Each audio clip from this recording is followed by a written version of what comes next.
जय हिंद दोस्तों आज की मेरी यह वीडियो आप सभी के लिए बड़ी इंपॉर्टेंट है और दोस्तों इस वीडियो को जरूर देख लेना, वरना 31 दिसंबर के बाद आप मुसीबत में भी पड़ सकते हैं। तो चलते हैं आज की वीडियो में। मैं जो आपको जानकारियां देने वाला हूं, स्पष्ट से दिसंबर की पेंशन मिलेगी जल्दी। इनकम टैक्स का नोटिस सबको, इग्नोर ना करें। 31 दिसंबर अंतिम तिथि। जी हाँ दोस्तों, सबसे पहले मैं बात करूंगा इनकम टैक्स के नोटिस की। जी हाँ दोस्तों, इनकम टैक्स डिपार्टमेंट की तरफ से न केवल पेंशनर्स को बल्कि कई नागरिकों को इस प्रकार के इनकम टैक्स की तरफ से जो है एक प्री नोटिस आया है। और इन नोटिसों में क्या लिखा है और ये क्यों आया है दोस्तों, और आपको भी आप चेक कर लेना अपने मैसेजेज या फिर ईमेल, आपको भी यह आया हो सकता है, क्योंकि बहुत ज्यादा लोगों को आए हैं। अगर आपको नहीं आए हैं दोस्तों तो आपकी वाइफ को आया हुआ हो सकता है। और आप इनकम टैक्स रिटर्न फाइल नहीं करते हैं तो उनको, खासकर उनको ये नोटिस आ रहे हैं जो इनकम टैक्स रिटर्न फाइल नहीं करते। तो कैसे नोटिस आ रहे हैं दोस्तों, why you are receiving this communication. देखो, इनकम टैक्स डिपार्टमेंट की तरफ से कहा गया है कि the income tax department has received information on financial transaction activities relating to, ये पैन नंबर दिया है, फॉर फाइनेंशियल ईयर 2022-2023। तो इनकम टैक्स डिपार्टमेंट का कहना है कि उन्होंने जो है आपके अकाउंट्स में, यानी कि ये जो पैन नंबर जुड़ा हुआ है इसके साथ में कुछ फाइनेंशियल ट्रांजैक्शन और एक्टिविटीज को जो है देखा है 2022-23 के लिए। However, as per record available, you do not appear to have filed income tax return for assessment year 23-24।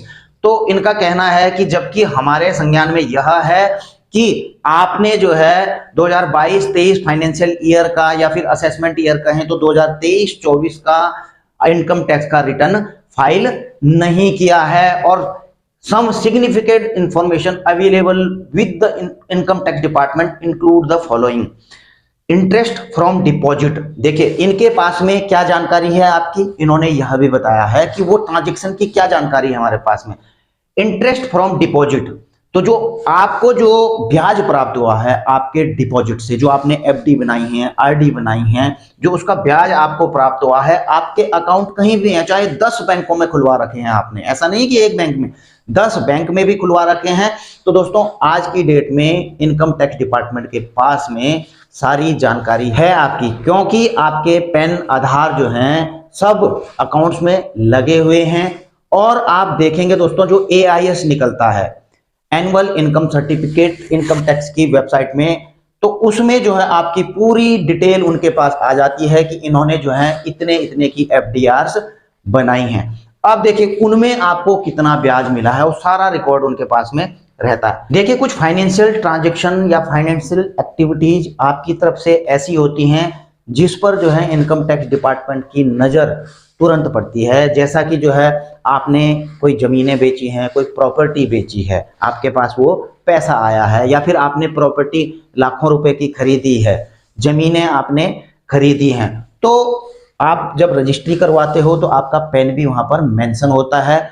तो कितने की आपने जमीन खरीदी है, कितने की बेची है, वह इनकम टैक्स डिपार्टमेंट के पास चली जाती है। जो आपने बेची है, क्या जो अर्निंग आपकी आई है आप उस पर इनकम टैक्स पे कर रहे हैं या नहीं कर रहे हैं, यानी कि आपने इनकम टैक्स उसका फाइल नहीं किया है, तो इस प्रकार का प्री नोटिस या नोटिस उसके बाद आपको आएगा। इसके अलावा जो है आप कैश में ट्रांजैक्शन करते हैं, आप 10 लाख रुपए से ज्यादा जो है अपने बैंक के खातों में कैश डाल देते हैं एक फाइनेंशियल ईयर में, तो इस पर भी जो है इनकम टैक्स डिपार्टमेंट की नजर चली जाती है कि यह कैश आपके पास में कहां से आया है। और इसके अलावा मैं आपको बता ही रहा हूं कि आपने FDRs बनाई हैं, 10 लाख से ऊपर की FDR आपकी चल रही हैं, तो यहां पर भी जो है इनकम टैक्स की नजर आप पर पड़ती हैं। तो इसके अलावा भी कई चीजें हैं दोस्तों, जिन चीजों को लेकर के इनकम टैक्स डिपार्टमेंट आपके ऊपर पूरी नजर रखता है। और जब उनको लगता है कि जो आपके ट्रांजैक्शंस हैं, जो एक्टिविटीज हैं, वो इनकम टैक्स के दायरे में आ रही हैं और आप इनकम टैक्स फाइल नहीं कर रहे हैं, तो वो इस प्रकार का आपसे इनकम टैक्स रिटर्न फाइल करने के लिए यह जो है मैसेज भेजते हैं, प्री नोटिस भेजते हैं, या फिर आपसे जवाब मांगते हैं कि आपका यह पैसा जो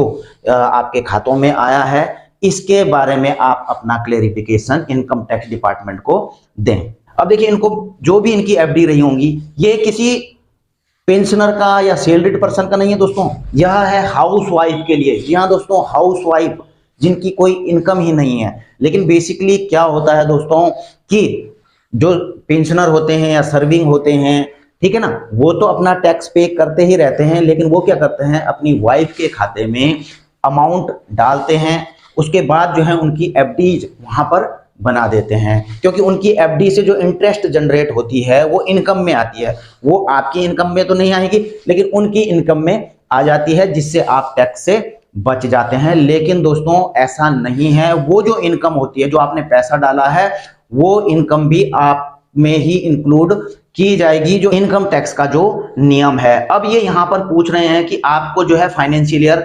2022-23 में 90,130 रुपए इंटरेस्ट इनकम प्राप्त हुई है, और purchase of time deposit 37 lakh का जो है आपने एफडी आरडी बनाई है। और दोस्तों ये 37 लाख रुपए, ऐसा नहीं है कि 37 लाख की इनकी एफडी बनाई होगी, ऐसा है कि आपने जो है एक बार जो है 10 लाख की एफडी बनाई, उसके बाद आपको जरूरत पड़ी, आपने 2 लाख जो है उसमें से पूरी एफडी तोड़ी, फिर 2 लाख की बना दी, 8 लाख रुपए आपने कहीं पर लगा दिए, फिर उसके बाद आपने 8 लाख की बनाई, फिर उसे तोड़ा, 5 लाख रुपए निकाल लिए, फिर 3 लाख की एफडी बनाई। तो ये सारी जुड़ती रहती हैं, और टोटल मिला के इन्होंने बताया है कि हमने देखा है कि आपने 37 लाख की एफडी जो है इस फाइनेंशियल ईयर में बनाई है। तो यहाँ पर जो है इनकम टैक्स डिपार्टमेंट के एकदम नाक कान खुल जाते हैं कि इतना जो है पैसा आपके पास में कहां से आया है, जबकि आप जो है इनकम टैक्स रिटर्न फाइल नहीं करते हैं। अब देखिए, इस प्रकार के मैसेजेस भी आ रहे हैं इनकम टैक्स के डिपार्टमेंट के पास में। जो भी जानकारी आपके कॉन्टैक्ट अवेलेबल हैं,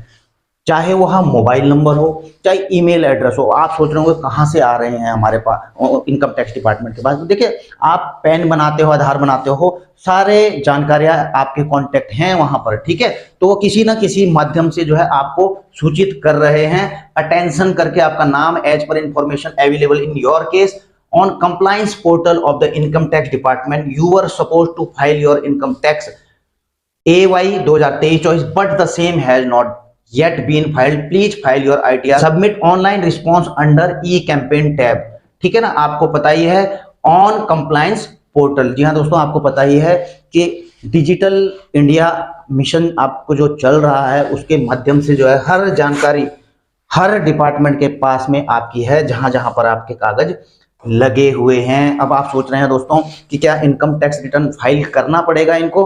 मैं बताऊंगा आपको कि इनकम टैक्स रिटर्न इन्हें फाइल करना पड़ेगा या नहीं पड़ेगा। देखिए, इसमें इस चीज का जो है पूरा लिखा हुआ है कि अब आपको क्या करना है, जो मैसेज दिए हुए हैं। या तो इसमें 2 चीजें हैं दोस्तों, ठीक है। इसमें सीधा दिया हुआ है, या तो आप जो है अपना इनकम टैक्स रिटर्न फाइल करिए, ठीक है, ऑनलाइन, या फिर जो है आपने कंप्लायंस पोर्टल पर इसका रिस्पॉन्स देना है कि ये जो इनकम है आपके पास में आई है वो कहां से आई है, ठीक है ना। तो इस चीज का जो है आपको देना पड़ेगा रिप्लाई, और नहीं दोगे दोस्तों तो क्या होगा उसके बारे में भी आपको बताता हूं, ठीक है। और इसमें पूरा लिखा हुआ है, आप देख रहे हैं कि आपने लॉग इन करना है, ये सारी चीजें करनी है, ठीक है। अब what is the last date of filing income tax return. अब देखिए, 31 दिसंबर 2023 अंतिम तिथि दी हुई है इनकम टैक्स रिटर्न फाइल करने की। और what happen if you do not file return और सबमिट रिस्पॉन्स। तो अगर आप इनकम टैक्स रिटर्न इस दौरान फाइल नहीं करते हो, या फिर इसका जवाब नहीं देते हो, इसका रिस्पॉन्स नहीं देते हो, तो फिर क्या होगा। If you do not file return by due date और submit response on information proceeding under the Income Tax Act 1961 may be initiated to determine your income and tax liability। तो दोस्तों, इनकम टैक्स डिपार्टमेंट आपके ऊपर सीधा action ले सकता है, आपकी इनकम के ऊपर आपसे पूछताछ की जा सकती है, आपके ऊपर फाइन पड़ सकता है, पेनल्टी पड़ सकती है। मतलब इनकम टैक्स एक्ट 1961 के तहत जो भी प्रावधान है, जो भी एक्शन है आपके खिलाफ लिए जा सकते हैं। इसलिए दोस्तों, आपको क्या करना है, आप इस पर ज्यादा दिमाग मत लगाइए। अगर आपको इस प्रकार के नोटिस प्री नोटिस आए हैं, क्योंकि यह प्री नोटिस है 31 दिसंबर से पहले। अगर आप नहीं करेंगे तो उसके बाद आपको नोटिस आना शुरू हो जाएंगे, ठीक है। इसलिए आपने 31 दिसंबर से पहले यह काम कर लेना है, किसी सीए से मिल जाना है, उनको यह दिखाना है कि हमें यह आया है, उनको अपनी पूरी डिटेल देनी है, जो ट्रांजैक्शन हुई है उसके बारे में बताना है। तो सीए आपको हालांकि सब चीज बता देंगे कि आपको करना क्या है। तो आप अपने सीए से मिलिए, या तो इनकम टैक्स रिटर्न फाइल कीजिए, या फिर इसका जो है आपने रिस्पॉन्स देना है कंप्लायंस पोर्टल में, वो आपका सीए दे देगा। इसलिए दोस्तों सीए से जरूर मिल जाइए, और वो भी जल्द से जल्द, इसमें कोई देरी ना कीजिए। देखिए एक सवाल था इसके बाद डीएसपी अकाउंट के ऊपर कि एक फौजी पेंशन आने के 3 साल बाद डेथ हो गई है due to disability kidney failure, pension DSP account था, क्लेम मिलेगा क्या? आपको पता ही है दोस्तों, जैसा कि एसबीआई में आपने डीएसपी का पेंशन गोल्ड अकाउंट खुलवाया हुआ है, ठीक है, उसमें आपकी पेंशन आती है, और उसमें आपको 30 लाख रुपए का एक्सीडेंटल डेथ बीमा कवर है, और ये लिखते हैं कि due to disability kidney failure. तो दोस्तों मैं आपको बता दूं कि 30 लाख का तो आपको इंश्योरेंस है, लेकिन वह है दोस्तों एक्सीडेंटल डेथ पर, ठीक है ना, केवल एक्सीडेंटल डेथ पर ही मिलेगा। नेचुरल डेथ पर आपको किसी भी प्रकार का इंश्योरेंस क्लेम नहीं दिया जाता है।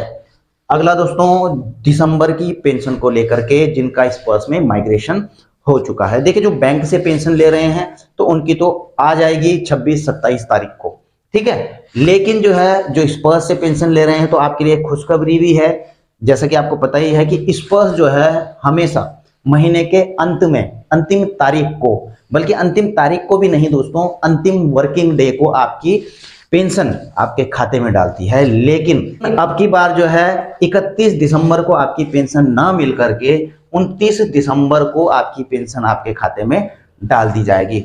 और आप यह ईमेल भी देख रहे होंगे, आपको भी प्राप्त हुए होंगे, नहीं भी होंगे तो चिंता करने की जरूरत नहीं है। इस प्रकार का मैसेज भी आपको आया है कि आपकी मंथली पेंशन जो है 29 दिसंबर को आपके खाते में क्रेडिट कर दी जाएगी। अब देखिए 29 दिसंबर को आपकी बात क्यों आ रही है, क्योंकि 30 दिसंबर को है दोस्तों सैटरडे, 31 दिसंबर को पड़ रहा है आपका संडे, तो 2 दिन ये छुट्टी हो गई। इसलिए जो है लास्ट वर्किंग डे होता है 29 दिसंबर को, इसलिए आपकी 29 दिसंबर को आपके खाते में पेंशन आ जाएगी। और एक जरूरी बात और बता देना चाहता हूं, हालांकि मैं बता चुका हूं कि जिन्होंने अभी तक किसी भी कारणवश लाइफ सर्टिफिकेट नहीं दिए हैं तो उनके लिए समय इस पर्स ने जो है 31 जनवरी तक का कर दिया है, यानी कि उनकी पेंशन दिसंबर की जो है नहीं रुकेगी लाइफ सर्टिफिकेट के कारण।